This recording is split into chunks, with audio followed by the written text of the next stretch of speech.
Hey guys, it's Ryan from Adaptive Tech here, and today I'm going to be reviewing the Galaxy Tab S5e. I've had this device for around 2 days now. I've got a genuine usage out of it. I've been using this thing, not as my primary tablet. I've still been using the iPad Pro, but I have been using this as a secondary device. I've been using it as an alarm clock. I've been using it as a, just a device to look things up on. And I already have a lot of thoughts on it that I kind of want to elaborate in this video. And a lot of things that I think are kind of underrated, but a little bit overrated with this tablet as well. So if you guys are excited about this video, please hit that like button, and let's get right into it. Usually when I like products, I usually go with the bad things first.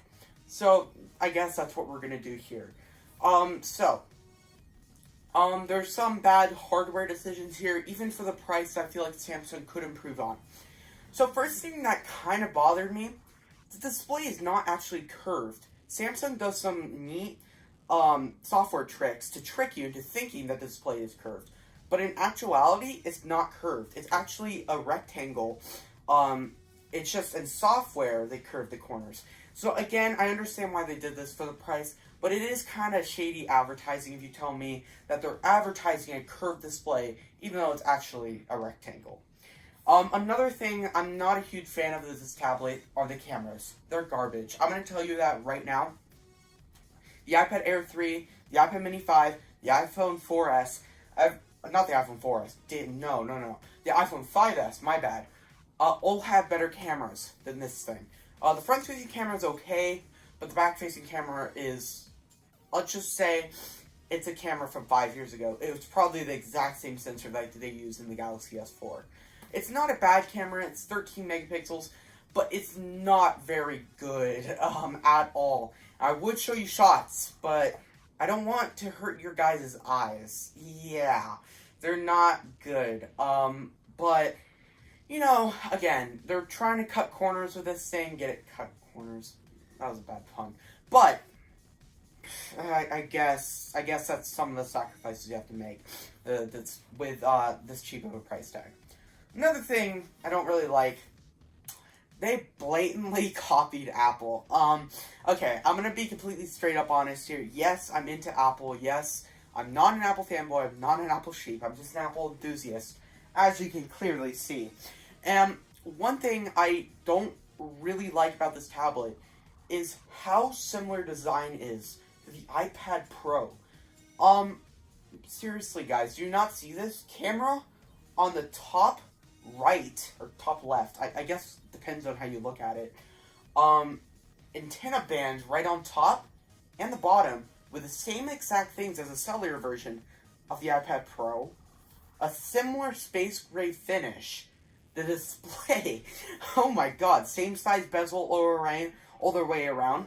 By the way, it's not the same size bezel. This actually kind of bothered me.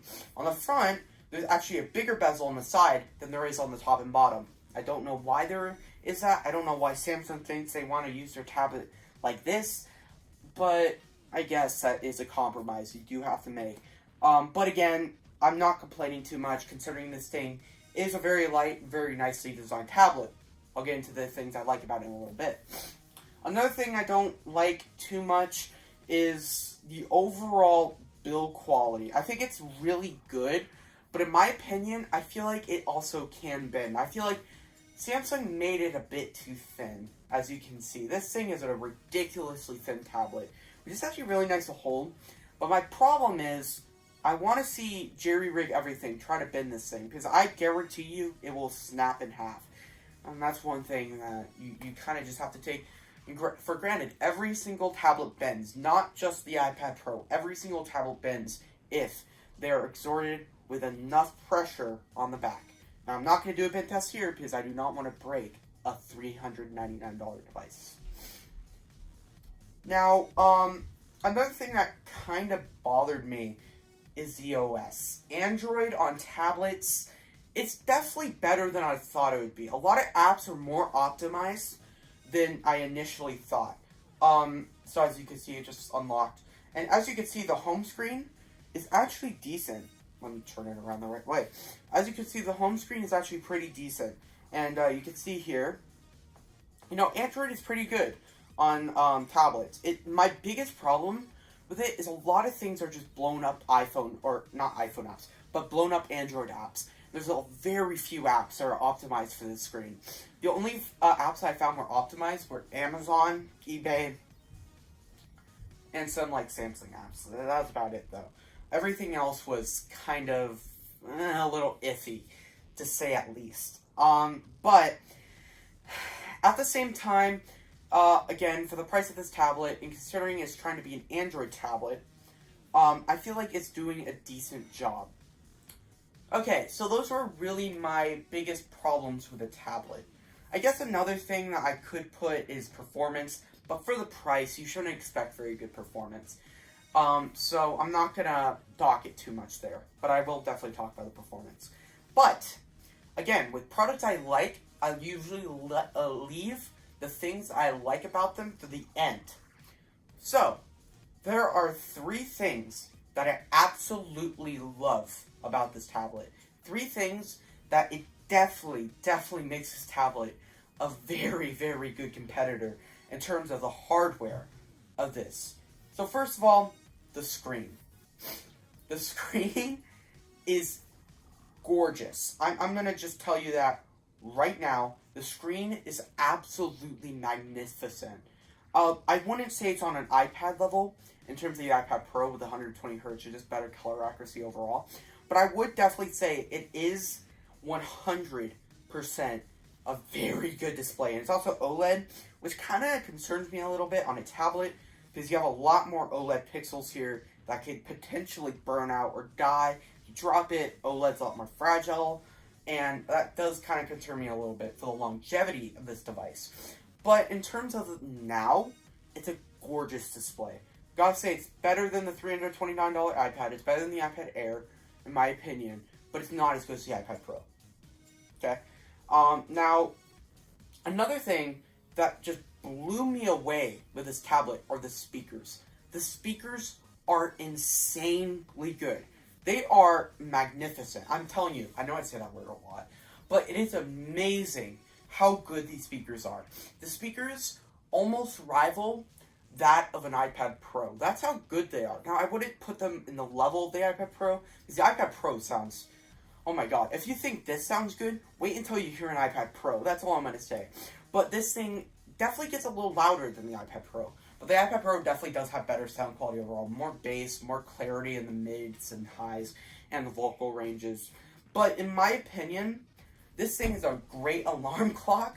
Of course, I don't just use it for that. But it is very, very loud, and it's very, very crisp. And I like that in tablet speakers. Another thing I really, really like about this tablet that I said was a disadvantage is actually an advantage as well. Android. Android on a tablet is vastly better than I thought it would be. I had very low expectations for this thing in terms of how apps will be optimized, but I do really like the customization that I can put this thing through. I can put anything I want on it. I can customize widgets. I can customize my home screen. I can customize the quick settings. I can customize the settings. I can go into Samsung Dex, use a full desktop, and use a keyboard and mouse for $399. Very, very, very cool features in this version of Android. It is pretty well optimized, I've got to say. But I do have some performance issues. It sometimes does lag. Now, not as bad as the Pixel Slate, of course. But it does definitely stutter, and it definitely does lag.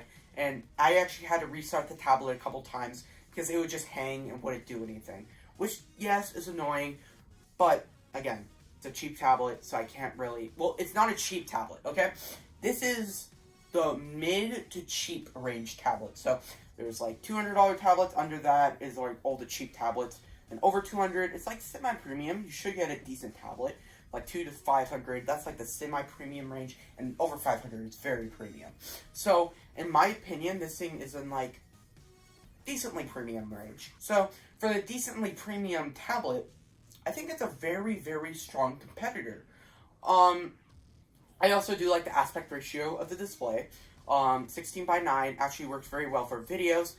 Web pages, not so much. When you're using web pages on this thing, Again, something that kind of bothered me was Google Chrome is not utilizing the screen very well. In terms of the eBay app, just looks like a blown up version of the phone app. And yeah, you see these inconsistencies with this device. But again, it's $399, right? Now, I do want to note that I did get the higher end version here. So 128 gigs of storage, 6 gigs of RAM.